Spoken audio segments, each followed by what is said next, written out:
Bem-vindos para mais um vídeo e para mais uma apresentação de um livro. E hoje eu trago uma obra sobre história de Portugal e principalmente sobre a Idade Média. Portanto, a época chamada Idade Média, que segundo os estudiosos e os historiadores compreende um período, foi assim, portanto, mais ou menos convencionado, entre 476, portanto, na queda do Império Romano, até 1453, portanto, quando se dá a queda do Império Bizantino pelos turcos otomanos. Portanto, designou-se este período da Idade Média com a baixa, a média e a alta Idade Média como esse período. E eu tenho aqui um livro em que um autor português, Sérgio Luís de Carvalho, escreve Portugal na Idade Média. Portugal na Idade Média. Um livro muito interessante, uma viagem pelos primeiros 400 anos da nossa história. Muito interessante, porque Portugal, como sabemos, inicia com o rei Afonso I, não é? Em 1143.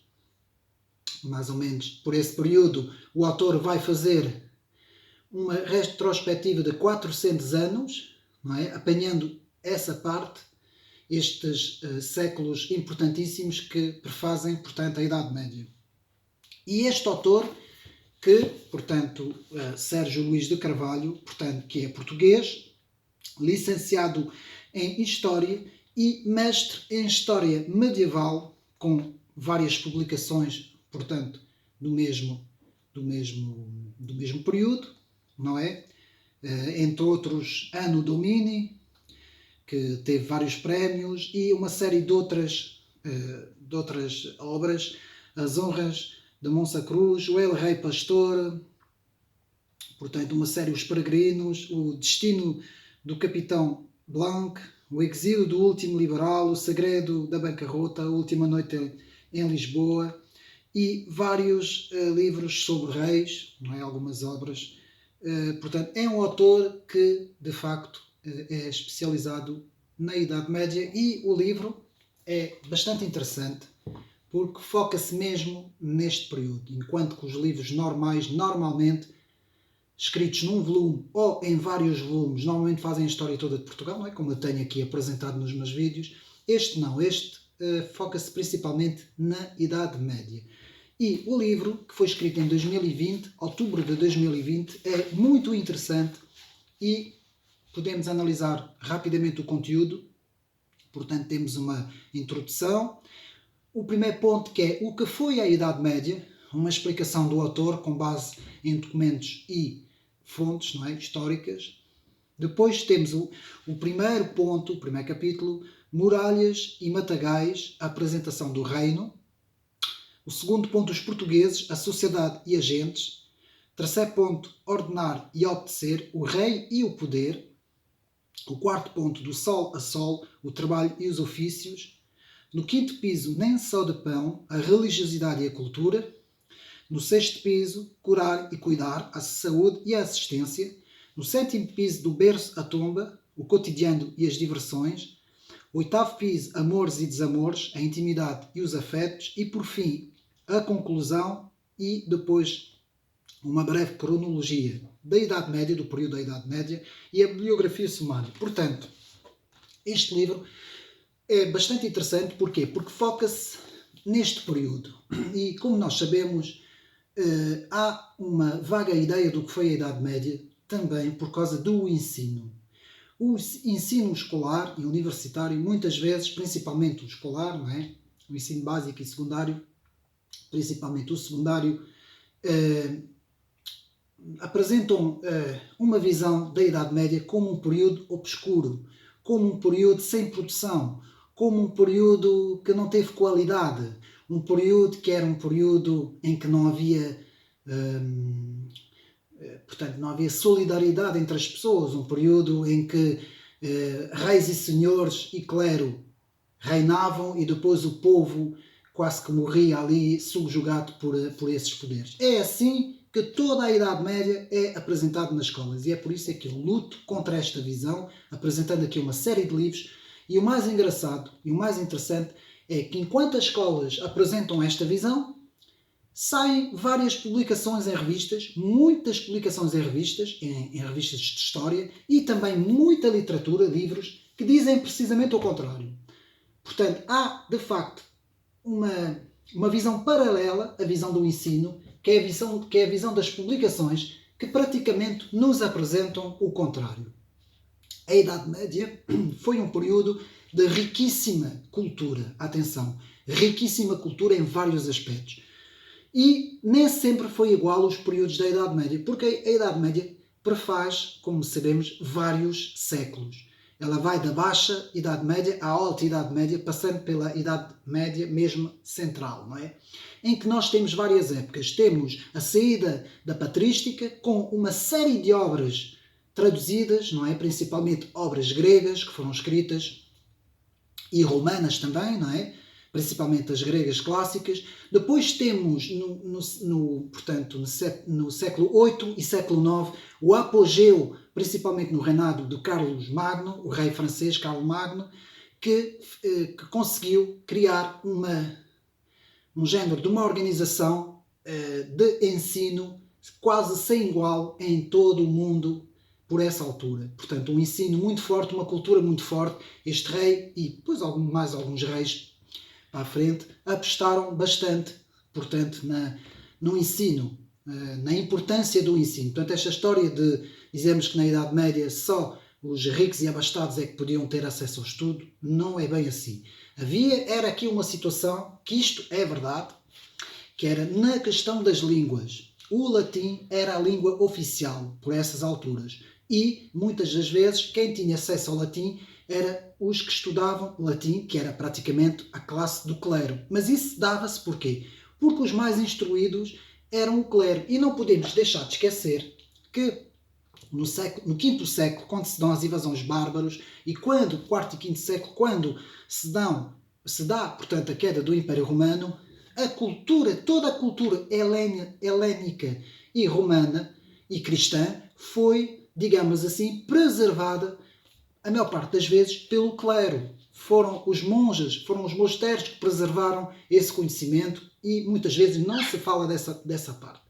Há um livro muito interessante que é o que a Igreja Ocidental deve à Igreja Católica, que eu tenho um vídeo no YouTube, meus amigos podem procurar, que é muito interessante e que fala sobre todas essas questões do papel central do cristianismo, portanto, em salvaguardar toda a cultura, todo o saber, porque, como sabemos, as hordas bárbaros que vinham principalmente do leste, das regiões mais do leste, umas não eram cristianizadas, outras eram arianas, algumas até nem sequer sabiam ler nem escrever, não eram autênticos selvagens, e o cristianismo, por intermédio, primeiro de uma primeira fase com o arianismo e depois de uma segunda fase com o cristianismo portanto, clássico, não é? O cristianismo conservador, conseguiram, portanto, digamos assim, converter os bárbaros e fazer com que esse saber na cultura desses povos se incrustasse na cultura desses povos. Portanto, e depois temos, seguindo a essa ordem de Carlos Magno e do ensino, temos depois a chamada Era das Universidades, a escolástica, que é os grandes padres da Igreja, Tomás de Aquino e Anselmo de Canterbury, e vários outros, portanto, grandes cérebros e grandes mentes que ajudaram a fazer um período muito cultural, um período onde havia debates, onde se traduzia muitas obras.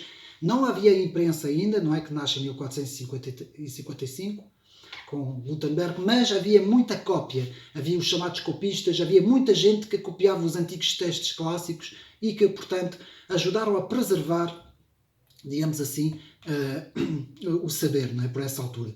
Depois houve também uma série de situações importantíssimas, que eram a mentalidade que preservava, uma coisa que eu aqui tenho que realçar aos meus amigos, que é o conceito de honra. A honra que desapareceu completamente da civilização ocidental no século XX e XXI, não é? Principalmente no início do século XXI, nós honra não vemos em lado nenhum, já não existe honra nem no mundo político, nem no mundo das artes, nem no mundo cultural, nada, não existe, não é? Essa esquerda progressista desconhece completamente o que significa esta palavra honra, de honrar, ter uma honra com os compromissos, honra com o próximo, não é? Dar a sua palavra de honra. Isso era um dos motos mais importantes na Idade Média, não é?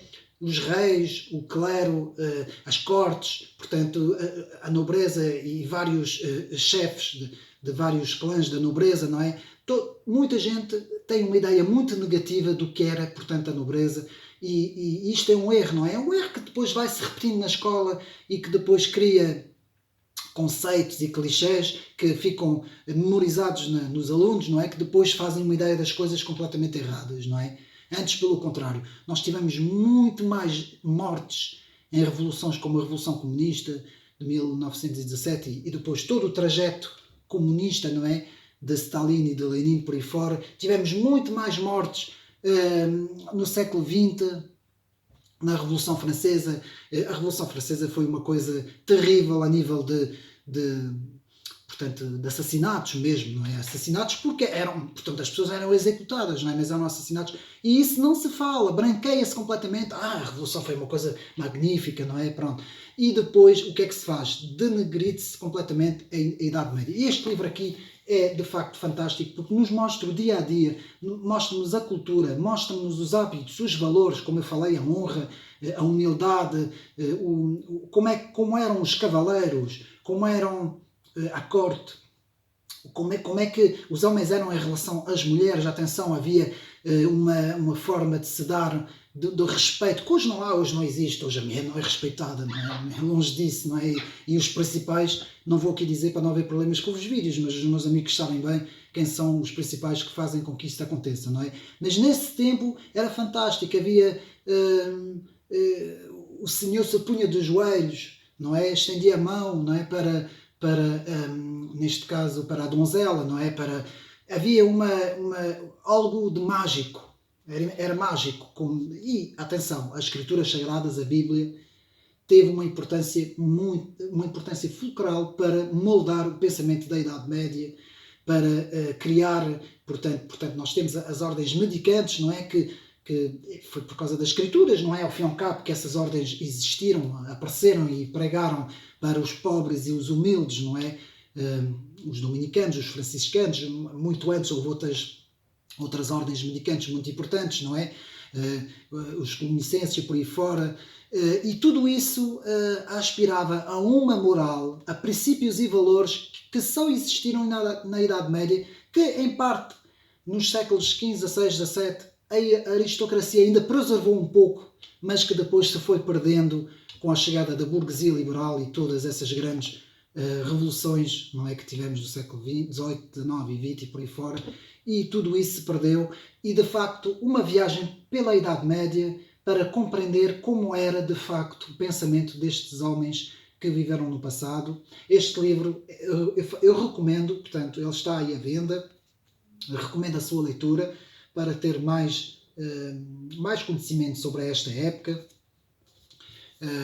E pronto, não haverá muito mais a dizer. Penso que está tudo dito. Mais uma vez, portanto, a minha recomendação: estudar a história de Portugal. Estudar mesmo, mas não a história vista pelos doutrinadores da esquerda, que agora apoderaram-se de todos os aparelhos, desde a comunicação social aos próprios aparelhos do ensino, não é? Não, eu falo mesmo de estudar a história como ela é. Nós temos muitos bons historiadores, temos muitos livros de história, temos muita coisa que ainda está à venda e que é fácil de se alcançar para podermos estudar de facto o que foi a história de Portugal, o que foi a Idade Média, e não essas doutrinas que nos querem impor, principalmente na época dos descobrimentos. Irei fazer muitos vídeos porque há muita coisa sobre os descobrimentos, sobre a época dos descobrimentos, a época depois do ultramar, o Império do Ultramar, tudo isso. Eu tenho muita coisa, muitos livros para apresentar aos meus amigos. Portanto, podem seguir o canal, podem me ajudar também subscrevendo o canal. Não é um canal fácil, porque livros nem toda a gente gosta de ler. Eu sei que é um canal muito complicado, porque eu às vezes falo de muita coisa há muita erudicidade, há muita coisa que muita gente não gosta, não é? Muita gente acha isso enfadonho, não é? Mas é assim, tem que ser, porque os livros, tanto na parte da literatura, como em áreas como a história, como a filosofia, como a ciência política, como a economia, como todas essas ciências, como a teologia, tudo isso requer esta linguagem, requer um conhecimento, e isto às vezes nem toda a gente tem paciência para ver. Não é daqueles vídeos de 2, 3 minutos, porque não dá para fazer isso. Eu não comento a atualidade. Estes vídeos são para divulgar a cultura, a literatura, os livros, o conhecimento, como deveria ser nas escolas, como deveria ser no nosso ensino, e como a importância do povo, das pessoas, das populações. Eu não gosto muito da palavra povo, eu prefiro as populações, têm que buscar por elas próprias o conhecimento e não caírem nos facilitismos da comunicação social, no entretenimento que nos metem à frente. Não. Buscar conhecimento. O saber não ocupa espaço. Francisco Bacon dizia que o saber é poder. Saber é poder. Para quem tem cultura e saber, fica melhor preparado para tudo, para todas as coisas, para decisões políticas que o cidadão tem que tomar, não é? Em questões eleitorais, para decisões da sua própria vida, dia a dia na vida. Tudo isso o cidadão fica melhor preparado para compreender os fenómenos à nossa volta. Espero que tenham gostado do vídeo e até uma próxima.